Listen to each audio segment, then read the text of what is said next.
everyone, and thank you for joining us. I'm Hannah Walley, Head of Measurement, Media Effectiveness at Kantar, and I'm joined by Matt Rooney, Head of Measurement at TikTok.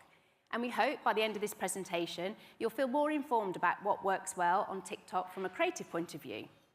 So we'll be talking about some of the things that are really prevalent on the platform, that are really common and used most widely. And also we'll be going through some of the elements that our researchers have identified as having the greatest impact. So let me tell you a little bit about our research. So Kantar and TikTok partnered in 2022 to understand what works best when it comes to creatives on the platform. And the idea being that we could then share that information with brands so they can make their ads even better. So we know that actually by improving an ad's creative quality from average to best can lead to an increase in ROI of 30% or more. So that's not bad, right? So we're going to share a bit more about that now. So, but why did TikTok choose to partner with Kantar? Well, we're creative effectiveness experts. We have the largest global creative effectiveness database with more than 230,000 ads tested among 35 million consumers. And also, it's the only solution, which is our solution link, that is actually validated against real business outcomes. So marketers can make informed decisions confidently using that data. So using the power of our database, we created a machine learning platform called Link AI. And Link AI is trained on those 230,000 ads that I referred to. So for any ad that runs through the platform, we will look at thousands of features, and it will pull those out using AI video processors. And the idea is that then that runs through the machine learning platform, and it can give us our outputs, and we can test ads without using consumer surveys. So Link AI is designed to run multiple ads at any one time, quickly and robustly, without using consumer surveys.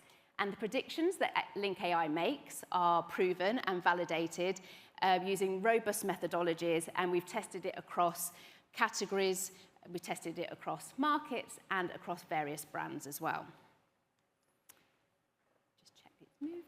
So we used this technology to test around 4,000 ads that had appeared on TikTok to see what made them work best and what made them unique.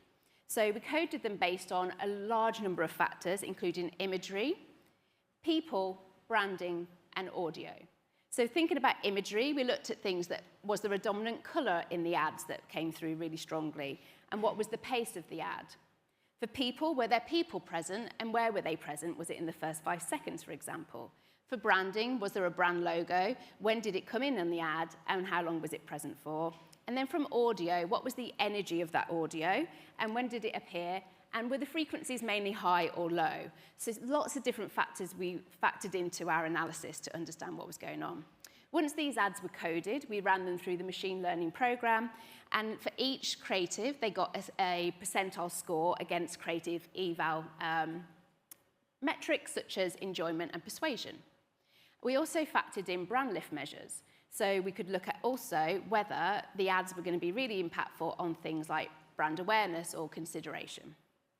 This large-scale, robust analysis provided a wealth of data and information, and it led to us creating these creative best practices, some of which Matt will talk you through now. Thank you. So what is a good TikTok ad? That was our biggest question.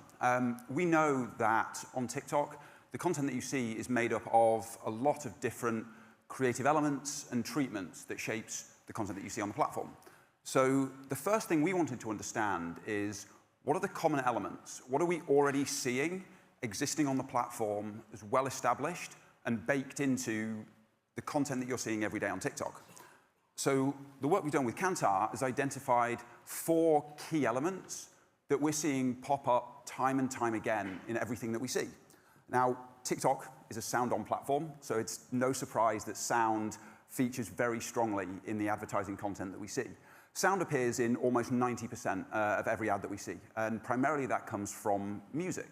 But we're also seeing strong uptake with voiceovers, and they appear particularly with celebrity or creator-led content, and they appear in over half of those ads. We also see strong uptake for the use of text and captions, and this is something we see featuring really strongly on TikTok and fairly uniquely in the way it's displayed. And almost 80% of the content, the advertising content, has some form of text overlay, and the majority of those feature branding, whether that be in the overlay itself or directly in the caption. And alongside this, we see calls to action. Typically with calls to action, they appear in the form of text, and they give the user a clear next step and an action to take. And a lot of the time, we see those featuring within text, within what we see. But when thinking about text, think fewer and sooner. What we found is that typically around 5 to 10 words per second is the most impactful, and featuring it early as possible in the content almost doubles brand awareness, or the potential for brand awareness growth in the content that we see. And then finally is the use of creators and talent and people. By humanizing the content that you're putting out there, it increases engagement. And what we found from our own research is that 2/3 of users really enjoy it when they're seeing people speaking directly to them and breaking the fourth wall in content on TikTok. But in addition to what we've seen featuring on the platform and the common features that we've seen, we also wanted to go a bit deeper and understand what's driving effectiveness and what's having real impact in what we're seeing on TikTok. So first, what we found is product consumption and product use and product demonstrations. And this is something we see really uniquely appearing on TikTok. And it's already well established as a principle, with 60% of our ads featuring product use or product demonstrations in some way. And this pairs really well with creator or celebrity-led videos, and it's particularly common in content made natively for TikTok. And the work that we're doing is demonstrating the value that this brings. So we found that showcasing a product in TikTok ads increases user purchase intent almost 50%. And as we can see, Unicorn Cosmetics, they were able to do this very effectively to increase both conversions and the return on ad spend driving to their TikTok shop.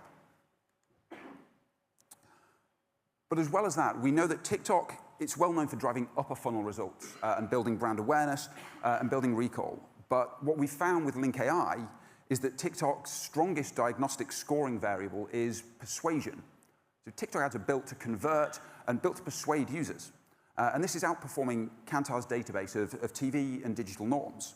So to drive persuasion, generally ads need to win on awareness, attention grabbing, and consideration metrics. And our testing outcomes here show that. So this really speaks to the type of engagement that we're seeing on the platform and how much users are really leaning into and engaging with the content that they're seeing. Now, we also wanted to answer with this work some of the really common questions that we hear from brands, from advertisers, and from users on TikTok. Now, the first of these is around native content, or building content for TikTok, or how polished a TikTok ad should be. But really, I think the conversation here is about high production value versus human production. And what we typically see on TikTok is that high production value just screams ad, and on TikTok, people tend to be turned off by that sort of content. So when we think about the polish, or the degree of polish on an ad on TikTok, we tend to classify it in 3 different ways. So first, we have super high production value. We call it TV-style content. So it's on-screen graphics, professionally lit, shot, filmed, edited, and scripted, and can be very highly polished and structured. Second, we have content that is comparable to that created and produced by a platform user. So this can still be well-lit and scripted, but it's clearly been filmed and built for TikTok. And then finally, we just have content that is casually shot by a user, something that you can just pull out your phone and point and shoot. And what we found here is that when your content has the look and feel comparable to that planned and produced content by a platform user, your campaigns and your ads on TikTok are much more likely to see significant lifts in all brand lift metrics that we've measured with Kantar, and particularly those at the lower end of the marketing funnel. We've also seen that engagement and watch time both nearly double through building content that looks like it belongs on TikTok. So what we're seeing is that brands having disproportionate success on TikTok are really mastering the TikTok look and feel. And finally, and probably the most common question that we hear, is how to use creators and the value that creators bring when building content on TikTok. And more specifically, what we hear is, do creators make ads that are at parity or better than branded content on the platform? So we wanted to answer this question around creator ad quality. So to do this, we've looked at Spark ads on TikTok. Now, a Spark ad is generally produced by a creator and is sparked from their organic handle on the platform into paid media. So on the large sample that we've tested with Kantar, we typically find that creator-led content outperforms non-creator-led content by about 5 to 10% across a broad range of metrics that we've measured. And where creator ads pop most is on that persuasion metric. And that's because creators have a mastery of the platform. They understand how to position products while still being authentic in the content that they're putting out there. And what's also important here is that about half of the ads that were coded as comparable to plan by a platform user were made by creators. So what creators really give us is a shortcut to that TikTok look and feel, and a way of building content that looks like it belongs.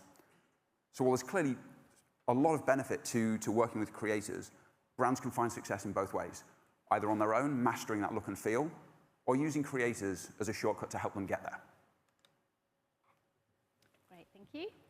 So to summarize, we've found that product demos work really well on the platform. We know it doesn't just drive awareness, it can drive purchase intent or persuasion. We know polish isn't always needed, and creators can add a certain spark.